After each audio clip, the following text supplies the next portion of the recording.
Again, this is an order of operations problem, so half the battle is actually reading it correctly and setting it up right. After that, you just have to follow what the order says. I have to do G first, which is grouping.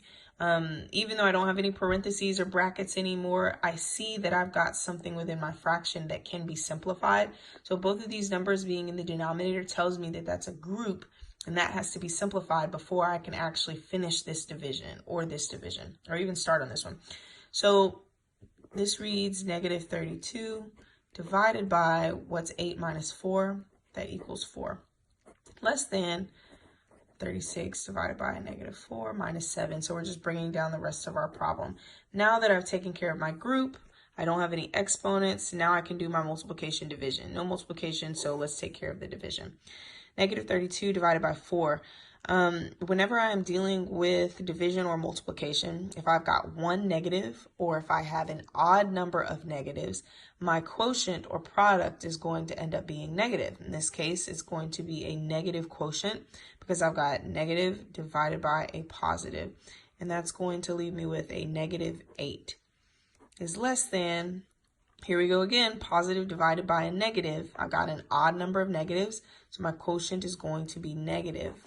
I know 36 divided by 4 is 9, and I'm going to bring that negative down because we already figured out it has to be negative.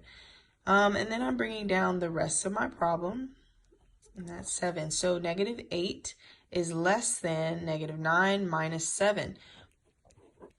We've already learned that whenever I see subtraction, I know that I need to add the opposite, so I'm going to rewrite my problem to reflect that. Negative 9 plus negative 7. Negative 9 plus negative 7 gives me negative 16, so negative 8 is less than negative 16. That is false. That's not true at all. And when we place it on a number line, we'll see why. 0 is here. I have to go to the left 8 units to get to negative 8.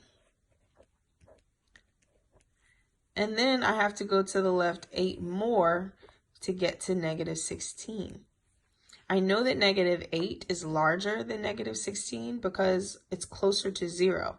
Whenever I'm on the negatives side, or anytime I'm to the left of 0 in the negatives,